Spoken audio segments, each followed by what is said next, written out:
बोलो जय गुरुदेव। पहले कुछ भी नहीं था, न हवा न पानी न राजा न रानी न बुढ़ापा जवानी, बस एक कलामी। इन्हीं की मौत से सारा विस्तार हुआ। ये अनामी और इनकी मौत से तीन नामी प्रकट हुए, अगम अलग कौन सा, यानी ये अव्यक्त सत्ता और ये व्यक्त। तो पूछा कि ये तीन कौन, तो इन्होंने कहा कि मैं ही हूं, मैं ही हूं। ऊपर वो स्थान अमरपुरी, वही सचखंड, वही सतलोक, वही हक का स्थान और वही अकाल तख्त। वहां पर आपका स्वामी राधा स्वामी वहां विराजमान।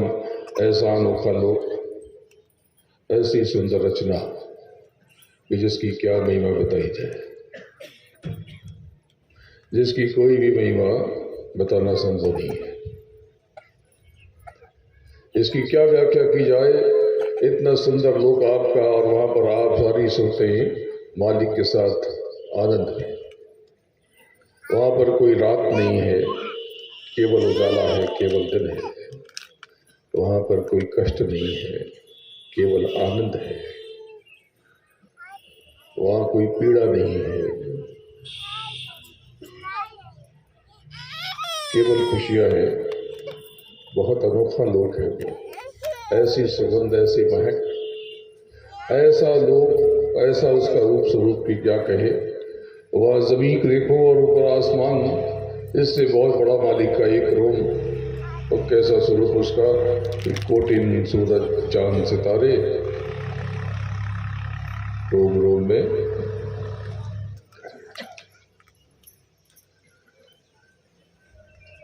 ये आपका धाम है, ये आपका लोक है, ये आपका घर है, और वो आपका मालिक राधा स्वामी,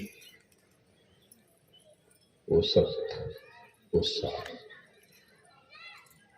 प्रेमियों, फिर उसकी मौज हुई और वहां से शब्दों का विस्तार पुनः हुआ और भोर गुफा से होते हुए वहां से दर्शन तक रचना हो गई। फिर सब रुक गया, सब ठहर गया। उसके पश्चात बहुत समय के बाद पुनः विस्तार हुआ शब्द का। कहां से? सुनने से। किसकी मौत से? सार की मौत से, सत्य की मौत से। और नीचे तक पूरा विस्तार हो गया। फिर मालिक ने स्वयं से 16 ऊर्जाएं प्रकट की। ये 16 निर्गुण कहलाए। इनको आप ध्वनि कहते हैं और इनको नीचे इनका अलग अलग मकाम दे दिया। और नाम की डोर से, शब्द की डोर से, शब्द की एक अणु की डोर से सुरतों की एक धारा, एक खजाना नीचे उतारा और सुरतों से कह दिया कि ये शब्द की डोर मत छोड़ना, इसको थामे रहोगे तो तुम मस्तक आ जाओ। और तब आप सब नीचे उतारे गए, अपने धाम से, अपने लोक से, अपने मालिक के पास से, उस अकाल तख्त से, उस सच। और तब तक जा नहीं, आप तक जा नहीं पाए, यही पड़े रह गए, क्योंकि रास्ता जो था वो छूट गया। कैसे छूट गया? क्योंकि निचली रचना के जो मालिक हैं, जिनको निहंग कहते हैं, निहंग कहते हैं, निरंजन कहते हैं, अलग निरंजन कहते हैं, निरंजन ब्रह्म कहते हैं, जिनको समय कहते हैं, वक्त कहते हैं, काल कहते हैं, काल पुरुष कहते हैं, जिनको तीर्थंकर कहते हैं, जिनको सल्लल्लाहु अलैहि वसल्लम कहते हैं, जिनको सन ऑफ गॉड कहते हैं। इन्होंने खुद को संकुचित किया और छोड़ा, क्योंकि ऐसे तो कोई कंपन नहीं है। ये दीप पे बैठे, यही ज्योतिषी है, जो कहते हैं कि ज्योतिषी जानता है, ज्योतिषी यानी काल पुरुष, समय पुरुष। ज्योतिष का मतलब ज्योति में बैठा ईश। ये पंडित जी ज्योतिषी थोड़ी, ये सब तो अगर कोई ज्योतिषी है तो केवल काल पुरुष है, और कोई ज्योतिषी न हुआ न हो सकेगा। तो ये इनमें कोई कंपन नहीं है, क्योंकि ये तो मालिक का भजन कर रहे, इन्होंने ये निरंतर मालिक को पाने की जुगत लगा रहे, आज तक उसी में बैठे हुए। तो इनमें कोई कंपन नहीं, लेकिन एक बार कंपन हुआ, इन्होंने खुद को संकुचित किया और छोड़ा, तो एक बीज प्रकट हुआ, हम। जोर का धमाका हुआ, हम बीज प्रकट हुआ, जिससे सती और शक्ति प्रकट हुए। सती काल पुरुष की आध्यात्मिक ऊर्जा और शक्ति प्रशासनिक, और फिर तीन गुण, तीन रश्मियां नीचे उतरी और अंतःकरण नीचे उतरा, और फिर शक्ति ने फिर खुद को संकुचित किया और छोड़ा, एक हंग बीज प्रकट हुआ, और हंग बीज से ब्रह्मा विष्णु महेश, जिनको सूफी फकीर नासूद, कलकूत और जबरूत कहते हैं, और उसके पश्चात बैराट के साथ 9 करोड़ दुर्गा, 10 करोड़ शंभू और 33 करोड़ शक्तियों का सृजन हो गया। ये कल का जो दिन था, चैत्र की नवरात्र का पहला दिन प्रतिपदा, जिसको आप नया साल बनाते हो, दरअसल ये नीचे की व्यवस्था आरंभ का दिन है। इसी दिन ये पूरा नियम बना, समझ लो कि नीचे की शक्तियों ने अपना दफ्तर संभाला, इसी दिन ये प्रकट हुए। तो ये सब तो बड़े भेद, ये तो आपको पता ही नहीं, पता कैसे चलेगा, किताबों में लिखा नहीं, अब लिखा जाएगा, कौन जानेगा। आप तो आंख बंद करके बैठे, आपके पास आंख है, आप नेत्रहीन नहीं हो, अंधे नहीं हो, लेकिन आपकी आंखों के ऊपर कर्मों का पर्दा आ गया, कैसे अभी ये बता। तो 33 करोड़ पदों का सृजन हो गया, और इन्होंने 4 खाने और 84 लाख शरीर बना दिए, ये सूरत की देह बन गई। जब हुंग बीज से रचना हुई, उसी के साथ साथ आकाशवाणी से 1 लाख श्लोक उनके मुख से, काल पुरुष के मुख से प्रस्फुटित हुए, और कर्मों का विधान बन गया कि अच्छे से अच्छा करो, बुरे से बुरा करो, जो मर्जी हो सो करो, तुम जानो तुम्हारा काम क्या है। यानी आप कर्म करने के लिए तो आजाद हो, उसका फल आपको भोगना पड़ेगा, उसका फल भोगना पड़ेगा। में जब आप ये सत्संग सुन रहे हो तो आंख बंद कर दिया करो, और दोनों आंख के बीच से ऊपर चढ़ के ये सब देखने की कोशिश किया करो, तो बड़ी दया मिलेगी और अपार आनंद हृदय में बढ़ जाएगा। और तब आपको अपना परिचय भी होने लगेगा, और मेरा भी और मलिक का भी। ऐसे तो आप जान नहीं पाओगे खुद को। जब खुद को नहीं जानोगे तो किसी को क्या पहचाना। कोई बोलेगा ये है तो बोलेगे हाँ, कोई बोलता है ये झूठे है तो बोलोगे हाँ। तो फिर भी वहां पे आप एक काल के जाल में फंस गए। लेकिन तब तक नहीं फंसे थे जब तक एक व्यवस्था नहीं बनाई गई थी। और कौन सी व्यवस्था बताता हूं। फिर आप देह में डाल दिए गए, आपकी देह, आपकी सूरत मनुष्य शरीर में यहाँ बिठा दी गई दोनों आंखों के मध्य, और इसके बाद ये नीचे सारी इंद्रियों में और 7 चक्रों में होती हुई फैल गई। लेकिन आप फिर भी कर्म से बचते रहे और अपनी घर की तरफ, मालिक की तरफ बढ़ते रहे। सूरतें जो नीचे उतारी गई एक धारा में, धारा के विपरीत अपने मालिक के पास जाने का नाम है राधा। धारा, राधा। जो भी सूरतें अपने मालिक के पास लौट जाना चाहती, उनको याद करती रहती, तड़पती रहती, वो सारी राधा है। तो प्रेमियों, इस जगत में राधा बन के रहो। राधा अपने मालिक के पास चलो, नियमित जो मार्ग मिला है उस पर अभ्यास करते रहो। तो ये लौटती रही फिर भी। तब इन्होंने शरीर में इंद्रियां और चक्र, इसके पश्चात एक मृत्यु कमल यहाँ पर बैठ गया। ये 6 दल का चक्र, 6 दल का कमल, जन्म, अस्त, परिणाम और वृद्धि 6 दल के, यही आपकी पूरी क्रिया प्रक्रिया को संचालित करता है। और यहाँ पर इन्होंने एक और 4 दल का कमल स्थापित कर दिया। कहाँ पर?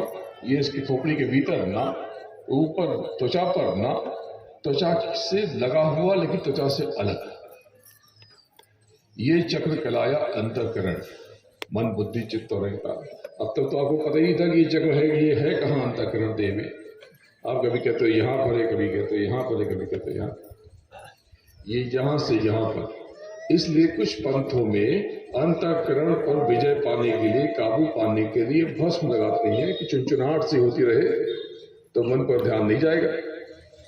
ये बिल्कुल ठीक है, ये मन तो बहुत दुर्बल है, लेकिन जब सवाल होता है तो ऐसे ही आपको नाच नचाता है कि आप बंदर की तरह नाचते हैं, वो मदारी बन जाता है। तो प्रेमी हो, बस इस अंतःकरण ने सारा खेल कर दिया। आप जब नीचे उतारे गए तो आपके अंतर में बहुत रोशनी थी और अब वो अंधेरा है। प्रेमियों, इस समय बीता जा रहा, कुछ समय के पश्चात ऐसा समय आएगा कि आपकी चेतना निकल जाएगी और आपकी सांसों की पूंजी खत्म होते ही आप जीती हुई बाजी हार जाओगे। ये जीत जो देह बहुत सुंदर दिखाई देती है, जिसको आप कहते हो ये मैं हूं, मुझे धक्का क्यों दिया, मुझे नहीं दिया, ये मेरा मेरा मेरा, ये लकड़ी में धुआं धुआं करके जलेगी। कल्पना करो, ये आपकी देह पड़ी है, अब घर वाले उसको फटाफट जल्दी से पानी वानी डाल करके आपका सब गाना गुड़िया उतार लेंगे।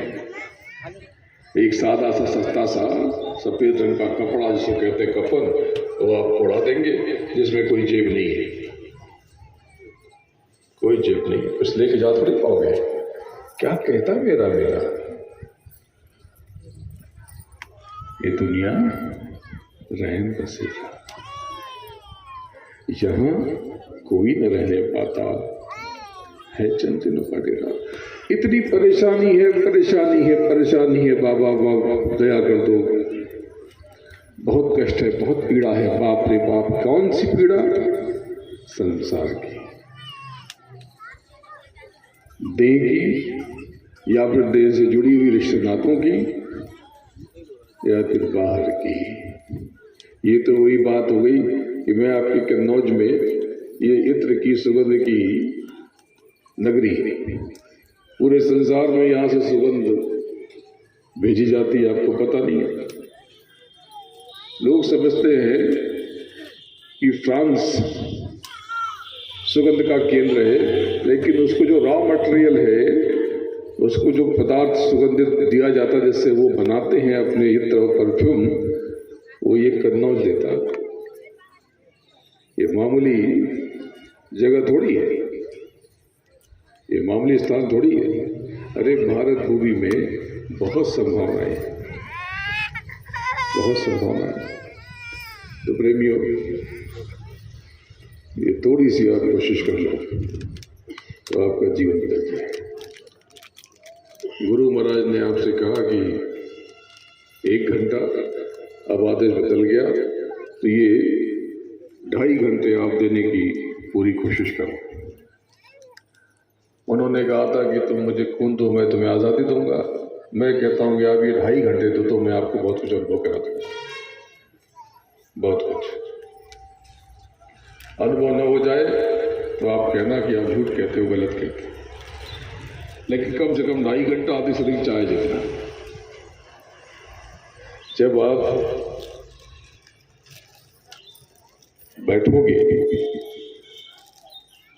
दोनों आंखों के बंद, तो निर्विचार और निर्विकार होकर बैठना, क्योंकि आपको तो दुनिया भर के कष्ट, दुनिया भर के ये, तो जो मैं कह रहा था कि मैं आपके कन्नौज में आया, जहाँ पर मेहंदीपुर में, और मैं कहूँ कि ये सोफा अच्छा नहीं है, ये मंच अच्छा नहीं है, इसको बड़ा कर दो। मैं आया कुछ देर के लिए हूँ, यहाँ से आप लोगों से विदा लेते ही मुझे हरदोई की तरफ चले जाना है।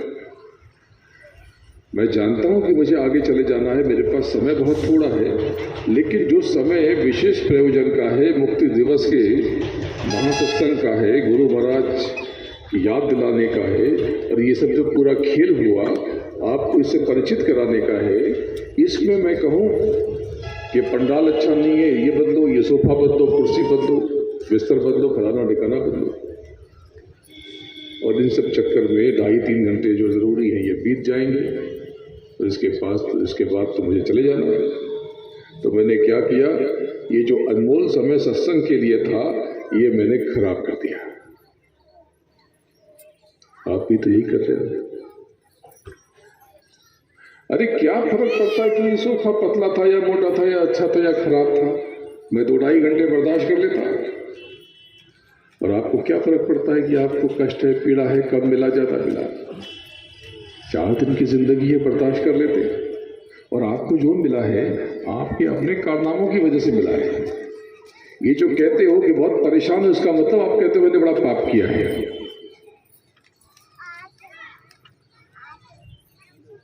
और जब आप कहते हो, बहुत शिकायत करते हो, इसका मतलब कि आपको मालिक पर भरोसा नहीं है। अगर मालिक पर भरोसा होता तो आप ये नहीं कहते मैं बहुत परेशान हूँ, ये कहते मालिक दया हो जाए तो ये कष्ट दूर हो जाए। है तो भोग मेरे ही, लेकिन ये दूर हो जाए। प्रेमियों अभी भी कुछ नहीं बिगड़ा। जब नियमित रूप से आप अभ्यास करोगे और दोनों आंखों के मध्य दस्तक दोगे तो बहुत कुछ हासिल कर लोगे। ये जो मैंने कहा आपसे कि तुम मुझे 2.5 घंटे दो, मैं तुम्हें बहुत कुछ अनुभव करा दूंगा, इसके लिए आपको कुछ देना भी पड़ेगा, क्योंकि ये लेन देन का संसार, मुफ्त में तो कुछ मिलेगा नहीं, कुछ देना तो पड़ेगा। तो प्रेमियों इसके लिए आपको कुछ दक्षिणा देनी पड़ेगी, सेवा। तो आप लोग दे देते हैं, कितना देना? अरे कितना क्या, ये रखो अपने पास, आपका ही नहीं है, मेरा क्या होगा। मुझे इसकी दरकार नहीं है, मुझे इसकी जरूरत नहीं है। मुझे आपसे सेवा में कुछ और चाहिए, जिसकी वजह से आप यहाँ फंसे हो, जिसकी वजह से आपका साधन भजन नहीं बनता। तो अपनी वो बीमारी मुझे दे दो, अपनी ये हरकतें और आदतें। मुझे सेवा में आज मुक्ति दिवस के दिन कद्दौज वासियों से और आसपास के सभी प्रेमियों से और आप सब प्रेमियों से, और जहाँ जहाँ तक मेरी आवाज़ जा रही है, जिन जिन देशों में, हर प्रेमी से मुझे आज मुक्ति दिवस की सेवा के रूप में आपसे आपका क्रोध चाहिए, आपकी उल्टी वचन चाहिए। जो आप निंदा आलोचना करते हो वो चाहिए, जो आप संदेह करते हो वो चाहिए। प्रेमियों, अगर आज आपने मुझे ये सेवा दे दी तो मैं आपको वचन देता हूं कि मैं आज से ही आपका जीवन बदल दूंगा, आज से ही बदल दूंगा। ये मेरा आपसे वचन है, और 1% भी ना इधर होगा ना उधर, लेश मात्र भी इधर नहीं। आपके जीवन में फूल खिला दूंगा मैं, आपके सब कष्टों को मैं हर लूंगा। तो क्या कष्ट, ये दुखनाशक काफिला जो चल रहा, ये कष्ट हर लेगा? हाँ और ना। ये कौन सी बात हुई? होशियारी की बात नहीं, कोई होशियारी नहीं, सच्चाई की बात। बात ऐसी है कि जो आपने किया वो तो कर दिया और उसको भोग रहे। मान लो आपने बैंक से कर्जा ले लिया 10,000 का, आपने कर्जा ले लिया और 10,000 आपको हर महीने चुकाना पड़ता है, और आपकी कमाई 10-12 हज़ार महीने की है, तो बहुत कष्ट है। क्या खाओगे, क्या पियोगे? हवा खाओगे, हवा पियोगे, नहाओगे क्या, धोगे क्या, पहनोगे क्या? तब तो ये बहुत कष्ट हो गया। तब क्या करें? बैंक से जाके कहा, बैंक मानता नहीं है और ब्याज पे ब्याज लगाता है, वो तो लगाएगा। तब क्या करें? मालिक दया हो जाए, ये कर्जा माफ हो जाए। कर्जा माफी की बात व्यर्थ है। आप गुरु की दया लो, अपनी योग्यता निखारो और कमाई को बढ़ा लो। कमाई को बढ़ा लो। 10,000 का कर्जा है, आप 2 लाख महीना कमाने लगो, 50,000 1 लाख महीना कमाने लगो, तब ये 10,000 का कर्जा धीरे से उतर जाएगा और पता भी नहीं चलेगा। इसलिए प्रेमियों, जब भी गुरु से मांगना, सदगुरु से मांगना, उनसे उनकी दया मांगना, क्योंकि परेशानियां तो आ जाएंगी, कल दूसरी आ जाएंगी, परसों तीसरी आ जाएंगी, और बार बार फिर बचाओगे कि मालिक परेशानी, मालिक परेशानी। लेकिन जब मालिक से उनका बल मांग लोगे, संबल मांग लोगे, उनकी शक्ति मांग लोगे, दया मांग लोगे, मेहर मांग लोगे,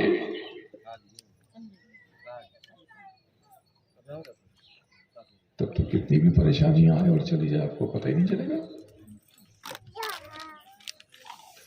इसलिए प्रेमियों, मालिक से हमेशा, सदगुरु से हमेशा उनकी दया मांगना। तो आज गुरु महाराज की मैं बहुत बड़ी दया लेकर आपके पास आया, तो इसके लिए ये दक्षिणा आपको देनी पड़ेगी जो मैंने मांगी, क्रोध की, अपशब्दों की। सबसे ज्यादा आप कांड जो करते हो ना, ये उल्टी सोच और वाणी से करते हो। ये बूढ़ी बूढ़ी माताएं ये पता नहीं क्या बोल देती हैं, और फिर बाद में बच्चे भी वही बोल देते हैं। अरे माताजी, पिताजी, बच्चों ने कहाँ से सीखा? आपसे ही सीखा है। अपनी जिम्मेदारियों को महसूस करो। अरे ऐसी वाणी बोलिए, मन का आपा खोए, औरों को शीतल करे और आपको शीतल हुए। अपने कर्मों को लेकर सजग रहो। आपको तो चिंता हुई तो फलाना ने क्या कर दिया, ढकरमा ने क्या कर दिया, उसने ऐसा कर दिया, उसने ऐसा कर दिया, उसने ये परेशानी खड़ी कर दी, उसने वो परेशानी खड़ी कर दी।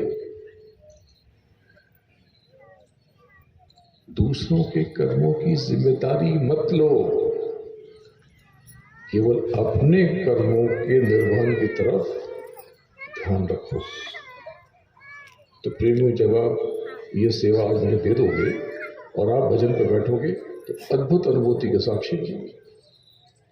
जब आप बैठोगे तो दोनों आंखों के बद दृष्टि केंद्रित करोगे तो धीरे धीरे एक प्रकाश की कुछ किरणें प्रकट होंगी। प्रकाश की किरणें प्रकट होंगी, जैसे हीरा चमकता है, जैसे तारे टिमटिमाते हैं, बस ठीक उसी तरह से।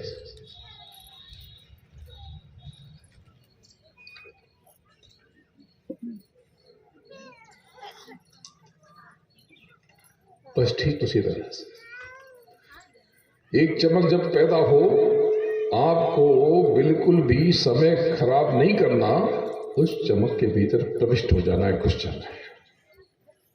आप देखो, आप में से जब कुछ लोग ध्यान पर बैठते हो तो धब्बा दिखाई देता है, कुछ लोगों को सफेदी दिखाई देती है। आप समझते हो ये सफेदी हल्की हल्की जो बीच में कभी कभी नजर आती है, वो क्या है? ये आपकी कमाई है।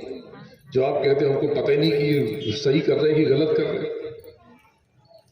अंतर में बैठते हो और ऊपर कपड़ा डालने के बाद भी कभी कभी सफेदी या हल्का सा भी प्रकाश कभी भी दिखा, इसका मतलब कि आपकी दिशा सही है, ये आपकी कमाई है। तो प्रेमियों, जब ये दिखे, इसके भीतर आपको चले जाना है, और जब इसके भीतर जाओगे तो चेतना उलट जाएगी और आसमान नीचे और जमीन ऊपर हो जाएगी, और वहां पर बहुत सारी रश्मियां, किरणें, जब इन किरणों को तामोगे तो वहां पहुंच जाओगे जो अनोखी जगह है, जो पिंड का अंतिम नाका है। वहां देखोगे कि दूज का चांद है तो हैरत पे पड़ जाओगे और रो पड़ोगे, फपक के रो पड़ोगे। वहां पर पहुंचने के बाद प्रेमी कई दिनों तक सुबकते रहते हैं कि मालिक तुझे हम पहचान न पाए, तू इतना बड़ा दयालु।